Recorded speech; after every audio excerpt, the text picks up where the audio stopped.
Hello, good evening. This is Kalyan Karmakar here, and thank you for joining me.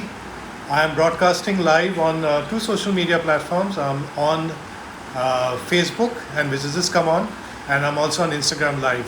So this is later going to be posted on my social media channels, which is IGTV and on YouTube, and on the podcast as well as on Anchor and Spotify and Amazon and a whole lot of other places. Now, thanks so much for joining me. Yesterday I did a podcast at about 9 o'clock. Today it's close to 9:30. I was talking to my mother before that, but it's more or less the same as what it was yesterday. If I remember, yesterday I was telling you it's been raining heavily in Mumbai, and we've been rained in, and we've been home all day. Well, today it's rained even more. It rained a lot last night, rained whole of today, and it stopped for a bit in the evening. So I thought I'll go for a bit of a walk down the neighborhood, but then it started crashing down again. So it's me, Kenaz is home, the two cats are around, and, um, and that's about it.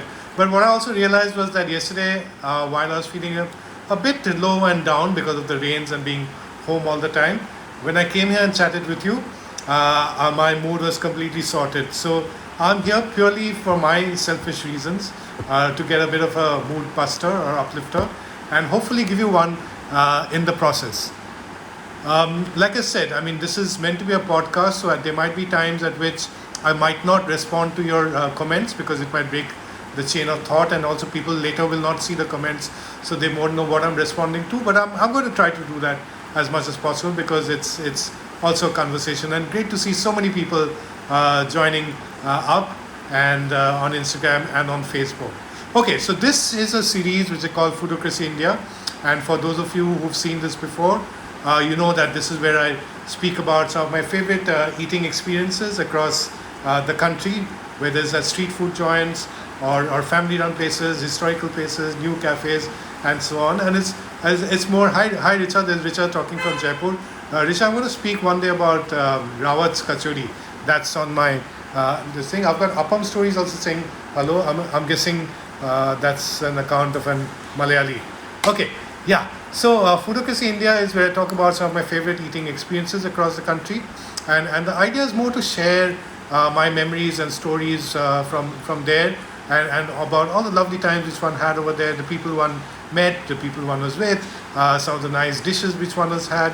And you know, it's not so much about creating lists or where to eat or best of or whatever, because I think that there's so much richness and vitality in the food in our country that a lot of that is going to be missed. I mean, I can see some restaurant folks joining in, like for example Doma Wang from Kolkata. I mean, she makes it to many lists, but at the same time there's so many happy stories which her diners feel when they go to her restaurants, whether it's Blue Poppy, Thakali. There's Cuisine the Mama saying hi to you. I'm going to not break in, but I'm going to take it with the flow. Like earlier, I would just go and wham, and I would not sort of respond to too many comments because it's going to get uploaded later. But look, I've just come here to chat with you, and that's it. So I would encourage you also, just use this hashtag Foodocracy India, whichever social media channel which you are comfortable with, and just share stories of your happy eating experiences across the country, and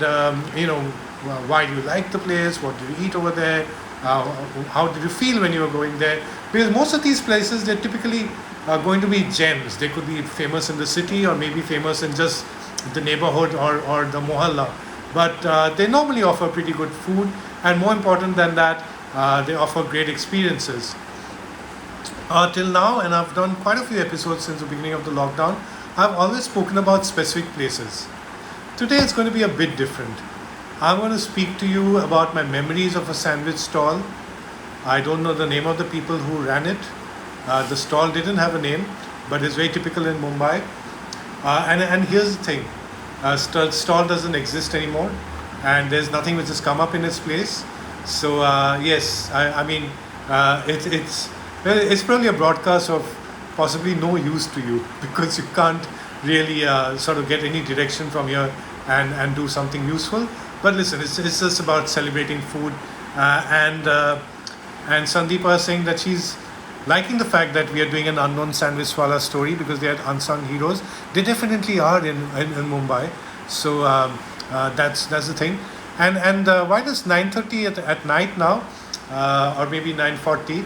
But this story was actually sparked off by something which happened this morning. So I'm going to take you back to morning, not at 9:30, not 8 a.m. It's breakfast, but I'm going to take you to maybe around 12 o'clock afternoon, which is when one had breakfast. It's not that it had been an unproductive morning. I've got Prithvi Lahiri joining in from Germany on Facebook. Lovely day. Richa's interested by the sandwich tales. Looking forward to meet Baby Loaf and Little Nimki. And Little Nimki on cue has come in. Do you think one of this will help calm Arnav Goswami down a bit? I feel so. No? If he sits with little kitty, maybe he'll purr a bit instead of growling. Baby Loaf is also somewhere, and Little Nimki's jumped on. So that's my kitty. Little Nimki, you want to do the podcast? And he loves observing me in the kitchen. Yeah? So I just hope he doesn't knock my laptop down. Baby Loaf is somewhere. So it was a productive morning. I got up, and then the first thing I did was I fed. Wait, Little Nimki is working on the keyboard of my laptop. So Little Nimki was working on the keyboard of the laptop and talking to people in Facebook. Maybe he finds Instagram a bit lame, so I just had to remove him. Right, Baby Nimki? I'm going to go to your dada. Where's your dada? Find him now. Yeah. So I woke up, I fed them. Kenaz had fed them many times before that. And, so that was there. And then I sort of chanted, and then I was wondering what to make for breakfast. I had a bit of a backache. No, Nimki didn't get onto this. And at one point I thought, Kabir Murjani is joining in. Kabir, you should hang on if you don't have much work. But I know you're busy with your Hando pizzas and now Ghost Stories, because your chutney from Ghost Stories has a bit of a role to play in today's story. And it's also a time from a time when we knew when we met your dad first. So that's Kabir, whom I'm speaking to on the Instagram side. Yes, so I was wondering what to do for breakfast. Like I said, I had a bit of a backache. I was thinking of calling for chicken sandwiches from Candies, and they make these lovely soft chicken sandwiches.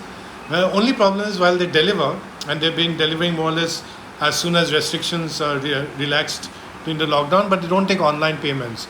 So which means that you have to be there at the point when the delivery person comes, and it was raining, and Kainas also had work, and it was just too much to coordinate. So I thought that I'm going to make an omelette, and that was the plan. And then I went to the kitchen, and then there was a change of plan again. And Little Nimki, who often sees me in the kitchen, I'm just looking at the Facebook screen also to see if there are any other comments, as Pitli, of course. Little Nimki, who often observes me in the kitchen, will know that I often go in there and planning to do something and change something once I'm there. So I saw that there was about 1/4 of a green capsicum, still left in the fridge. We need to buy vegetables, Kainas, if you're watching, or maybe I will do that. So I took that out. I finally chopped it. There was also some bread from Baker's Dozen, multigrain whole wheat, which we got about 2 weekends back. So I'd frozen it in the fridge because there was more bread they had sent. So I'd taken that out and thawed it. So what I did was I took out this green chutney, little tub of green chutney, which was there in the fridge. It's a very typical Mumbai thing, made with crushed coriander leaves, fresh coriander leaves, fresh grated coconut, and from there the formula varies. So some people put garlic, some people put chili, some people might put lime juice, but it's the hara chutney of Mumbai, which you'll get with everything, whether it's chutney sandwich or whether it's with vada pav, or it's a essential part of Mumbai. So this chutney came to me when I got a food sampler from a place called Ghost Stories in Mumbai. It's a cloud kitchen, and one of the people behind it is a young man called Kabir Murjani, who is or was watching this at least a short while back. There Kabir is saying so excited to hear it. So he's and his friends have started Hando Pizza in Bandra, lovely stuff. And then they're about to launch this place, Ghost Stories, which is going to focus on mutton-based dishes. So they had sent us a lavish sample on Sunday of mutton chop and very, very soft shami kebabs. They called it shami kebabs, but they are as soft as tunde or the Galaudi kebabs, if you ask me. And then there was chap and there were curries and so on. Um, Igelo, you can't hear. Okay, if anyone else can't hear, say that. Otherwise, I hope you can hear soon. Uh, and then the curries and everything. So there's also the green chutney, which is normally served with the kebabs, which he'd send, and I kept that. So that's what I always do. Like there's Zeba Kohli joining in as well. So when I get these little dips from deliveries, so whether it's oregano, chili flakes, or whether it's the chutneys, or whether it's the dahis, or a little bit of kashundi if it's a Bengali place, and or the chaat masala which they had sent, for example, ghost stories to put on the chap, or the pickled onion. I keep this and use it later. I even have a hashtag for that. Hashtag love your leftovers, which you probably know. There's Sohab Kumar, a young son of my classmate from school. Soham and Shubham, two brothers, twins. Met them in Mumbai recently. Very young, bright boy. Big fan of paneer pizza. I must treat you to Hando pizza when you come. Paneer makhni pizza is what Shubham likes, and Soham as well. So I decided to make this sandwich. So what I did was I took some of the green chutney and Ikelo, that's your handle. Okay, Shubham. Okay, so I took the green chutney, smeared it on the bread, took the finely chopped capsicum, whatever was left over, applied it on the bread, and then there was some Britannia cheese in the fridge, a cube, very, very unwieldy. So I took it out, made little pieces, put that on the bread. And did I put anything else? Yes, I took a green chili, finely chopped it, and I put it. Soham, don't jump so much that you bang your head against the ceiling. Huh? These are my two young, I should say nephews, my classmate from school, her twin sons. So to get back to the sandwich, there was the baker's dozen bread which I thawed. Then on that I put the green chutney, the coriander hara chutney, which had come from Gosht. Do I know how to make bhindi? Yes, Shubham, I know. Okay, so I put the chutney, I put the capsicum, I put a bit of finely chopped green chilies, little bits of cheese, simple processed cheese, powered on my sandwich griller, put some butter to lubricate it, to grease it, put the sandwiches in. So 2 slices for me and 1 slice cut into half for Kainaz, put it in, cranked up the heat, and in a bit it was ready, nice and crunchy. Went to the Nespresso machine, popped out my coffee, and Shubham saying that he has to go off to school. Okay, bye then. And I'll teach you some bhindi recipes later. And the sandwich was ready. So what I did was I took it on the table, on the kitchen counter, and what the Bombay sandwich wallas do is that they cut it into in 3 rows crisscross. So that would be about probably 12 cubes. I need to count that. But let me see, I can show you the picture from what I made in the morning. If you're on Instagram, you can see that. And so let me see how many pieces I've done of the sandwich. I'm going to show it to you in a bit. Yes. Yeah, I got it right. Not 12, 9 pieces is what you get. And then what I did was there was already butter on top, so I added a bit of the green chutney on top and the red tomato sauce. Now, if you're from Mumbai, or if you've been to Mumbai, then you'll clearly know that this sandwich was inspired by what we call the Mumbai toast sandwich over here, or the toast. We don't call it Mumbai toast sandwich in Mumbai. They call that in books, food books written by international authors, but not in Mumbai. We just call it veg toast sandwich. And so that's what we had, and the cappuccino. And Kainaz and I, we sat down. And that's when I remembered these stories from Naiman Point, which is what I'm going to share from you then. If you see this formula, this recipe which I use for the sandwich today, is not that of the classical veg toast sandwich. The classic veg toast sandwich in Mumbai will have sliced aloo, potato, sliced cucumber, kakri, sliced beetroot, beet, sliced capsicum, sliced onion, kanda, green chutney, butter, and bang into the handheld toaster. And in the olden days, before on coal sigris and stoves. There's also the masala sandwich, which is like a mash, masala dosa sort of potato mash. I'm not a big fan of that. It's a bit too spicy for me. But this cheese chili toast sandwich, was introduced to me in maybe the year 2000 or so by my wife Kainaz. we were. She was not my wife then. She was my colleague at this ad ANC FCB Ulka, which is where we had met, and their office was at Naiman Point then. Now it's at Sakinaka, and this is the time when we started dating, seeing each other before we got married. And she lived in Dadar. I was in a PG in Bandra, and we would try to time it in such a way that we would take the same train, different compartments, of course. She would be in the ladies, I would be in general, first class, and get off at Churchgate station, take the share taxis, and go to office, Nyman Point. On the way back, we'd walk down together to Churchgate and take our train. And then just opposite our office, which was at Nirmal building, there was this guy, two guys who used to sell toast sandwiches. So which is where Kainaz would give her order for both of us, which was aloo cheese chili toast. So there would be slices of aloo, slices of capsicum, which is chili. There wouldn't actually be green chilies in it. There would be cheese, butter, green chutney, bang, into the griller. And we would go up because we'd be late. We are not morning people. So Kainaz, when I told her the story today, she said it used to be about 10:30 by the time we'd reach office. So we'd quickly catch the lift and go to the fourth floor, settle down in our departments. I was in account planning, Kainaz was in creative, and then the sandwich guy would deliver and send it up to the fourth floor, and we'd get our sandwiches in our respective tables and sit down to eat. Q Sindhi Mama saying amazing and very Mumbai kind of dating season. Well, 20 years later, you can see the cat.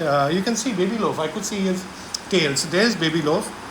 So Baby Loaf, unlike little Nimki, is now in a teenager state as far as cats are concerned. He's about a year and a half. So he doesn't like to be picked up and all of that. He's his own person. And he doesn't want to be on Daddy's podcast, unlike the little one. On Facebook, if you guys are wondering, we're showing the cats on the phone. And 20 years later, and now of course we're married and we have our own house, and we sort of relive those memories with the sandwich, which made me realize that all these street food people, whether it's in Mumbai or across India, we owe so much to them. During the lockdown, I've seen people talk about their favorite street food places and how much they miss them. And often these posts on social media are by foodies like us, and foodies talk about the romance of food and all that. But there's so much more integral role that is played by this entire street food industry. So there are families which are run by it, and across the country, often it's migrants, especially in Mumbai, who sort of man street food places. It's an unorganized sector, So many of them have shut down, gone back home. Many places in Mumbai still with the lockdown, street food shut. But I have heard of places like, say, in Bangalore, the Darshanis, which are not street food but small coffee places. I've heard of chaat places at Delhi getting open. It's going to, because of the need for commerce and economy. But of course, we need to maintain our safety and hygiene protocols. But the thing about street food is that families run on it, and also it feeds the people of India. Like right now, when we write on our keyboards about our favorite street food memories, it's like a bit of pontificating and a bit of romance and a bit of all of that. But street food is just not about that. It feeds us, the working folks of across the country, or the students, or anyone. When they're out on the road, street food gives people the fuel to go on. Of course, it's no charity or anything like that, but it's affordable food. It's normally made with a fair amount of meticulous care, because the street food people who run their shops, they know that the only way to get customers back is to give them good food. Normally the food is a bit indulgent, it's often fried, has a lot of carbs, it puts you in a good mood. It's a bit of a pick me up. And this is the food on which India runs. So I really hope that things settle down and they can come back soon and get back to their street food days. And let me show what the cats are up to. So there they are. And while a lot of street food places have shut down because of pandemics, and the sector is going through a lot of big problems, probably in the F&B food and beverage sector, the one which has been most affected would be the street food segment, because they don't really have the cushioning of funds or money and things like that. But this entire idyllic Nariman Point story, which I'm telling you about, which goes back to 2000, and which was such an integral part of my early years in Mumbai, and one of the reasons why I stayed back. So you know. Uh, I then moved on after Nariman Point. I moved back to IMRB and market research, and then my wife had already moved on to Leo Burnett, Gen JWT Ogilvy, and we worked at different places in our corporate life in Mumbai after that. Before I, of course, became work from home, and Kenaz also currently because of the lockdown and the pandemic.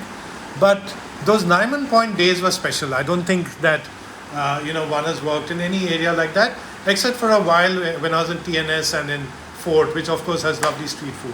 So let me, before closing, tell you about some of our favorite Nariman Point street food memories. I've told you about the sandwich wala, whose name I don't remember, and that's the truth. If you think of most street food places across the country, places which we love, we don't really know them in most cases by their names. Maybe there's a bit of a difference which is now there because of blogging and things like that, and people share their names. But otherwise, we just call them, fuchka wala, roll ala, bhel ala, chaat wala, dosa wala. But we don't really know their names, and that's the case with the sandwich guy. I didn't know his name. We just knew the name of the juice guy, Rajesh, and he ran this little juice stall, opposite Nirmal and beside Central Bank, with many mixer grinders. And in fact, my late father-in-law, when he used to work in the Central Bank of India at Nariman Point, he would go there for juice as well. So it's a bit of a family favorite. And Rajesh was famous for in winter for strawberry milkshake with pieces of strawberry in it. In summer for mango milkshake with pieces of mango in it. All year round for the grape juice. And of course, those days were very different and innocent days. So he put in lots of white powder in it, which is glucose. So it's not like now when you want sugar free and things like that. But those were innocent days. And then down the road there was also ceiling fan. Okay, you can either see me perspiring or maybe hear me a bit weak. Then there was this dosa guy, two or three dosa guys, and they had two sigris or little staves on which they would make dosas and flat tawas. And they were very popular with some of my colleagues like Soni, Kulvinder. I don't remember everyone's names back now, but they were very popular for the Mysore masala dosa, which was a dosa in which they would put a red chutney and grated carrot, grated beetroot, everything. I don't even know if you actually get it in Mysore. And with the coconut chutney and extra butter and cheese, that was very popular. Then there was a pav bhaji counter. So till I started seeing the Kenaz, I would go there almost every day for lunch, because a plate of pav bhaji was about 12 or 13 rupees, and he would make the pav bhaji fresh for you when you place an order, and I really loved that. And I would go there and have that every day. Once we started dating, we'd go and try out different places. One of our favorites was a place called Bayview Cafe, which was on the sea, where you get lovely Parsi food and sandwiches and all that. Okay, so that's the closest Baby Loaf will come to joining the podcast, which is sitting beside his dad, unlike Nimki, who is very happy to jump up. And they're going to wrestle, so I'm going to move the camera again. And then there was a Bhel Puri wala, just again down the road, opposite the Trident Hotel. Kenaz and I would often go down there at 4:30 from work to have a chaat break. I would go for Sev Puri, Kenaz would go for Bhel. So there were lots and lots of lovely food. Then you go to slightly ahead, there were the Mafco stores and the Zunga Baka stores, and then beside Air India building, there was an Air India stall which was, now I know that there were Keralites selling like, Kenaz is saying that he should drag them in. No, of course you shouldn't. They are a big part of the podcast, and they need to know where all we used to eat, because the thing is that if we go with them today to Nariman Point, none of this would be here or there, and it's got nothing to do with the pandemic. But a few years itself back, when I went to Nariman Point, I saw that entire area of food courts and food stalls, which was there in the stretch between Nirmal and Trident, all removed by the BMC and the police. I don't know what their thinking was, but it was such a big part of Nariman Point, in fact the heart of Nariman Point for me, and it's sad to see them go. And today's podcast on Foodocracy India, that's why, was not about a specific person, not about people whose names I know, not about people to whom I can recommend you to go and try. They're not there, they're all gone, and that's sad. But there are many others and across the country, and I would urge you to go and sort of have your favorite street food there when you can, when things are safe, in memory of the wonderful people who are there in Diamond Point. And let's hope that at the end of it, things come out better, like people are able to get back, start their street food businesses again, maybe bring in a level of hygiene which is necessary. And we need them. India needs them. India runs on its street food places. And let me tell you that these places quell the hunger of people who are out on the streets and working in a way which no modern cafe or no mall food court can do. And thanks for paying attention, because these cats haven't. They are now doing wrestling practice. you know, so it was fun. I wanted to come and chat with you, and I did. And boys, stop fighting. Let me show little Nimki again. There he is. There he is. He's being trained by his dada to be a Shaolin warrior. Yeah. And he, once I get off, he's going to get on the chair and do his own podcast. And hey guys, listen. As you probably know, I have a blog. It's called finelychopped.net, and hopefully there's at least one of you out there who still reads a blog. And if you go to my blog, my latest story, I've actually written about the cheese chili toast, how I made it, since people on Instagram asked me for the recipe, and my memories of Diamond Point. Yeah. And you want to eat me? Okay, Nimki wants to eat me. So I think it's time for me to end the broadcast. Otherwise, he's going to bite me off. Though I've given him dinner, and yeah, and then he's going to start his own podcast over here, and the wrestling simulation has started again. So thank you for joining. And there's Sunana Kavya saying that she likes the way I make simplest of dishes look so sumptuous. I think it was a part of growing up, but yes. Kairaz is asking if little Nimki is alive. They are alive and kicking and wrestling over there. Okay, and now if I don't log off, I'm not too sure about my safety, because it's dinner time, and I'm sure that it's everyone's waiting eagerly to eat. And guys, okay, time out. Okay, I'm going to end this podcast now. I hope you enjoyed it. Stay safe. If you're in Mumbai, enjoy the rains. I hope it's not sort of affecting you too much. And yeah, so this will explain to you why I'm saying time out. In case you're wondering, this is the practice on how to become a cat, which Baby Loaf is teaching little Nimki. And this is Kalyan Karmakar signing off. And you can read about what I said right now on my blog, and I'm going to upload it on YouTube and on Radio Finely Chopped, my podcast channels. And that's he's jumping onto my knee. And if you know, I did a podcast yesterday which was on Maharani's Kochuris. That's already up on YouTube and podcast. Okay, bye. Off for dinner now. Take care. Bye, guys.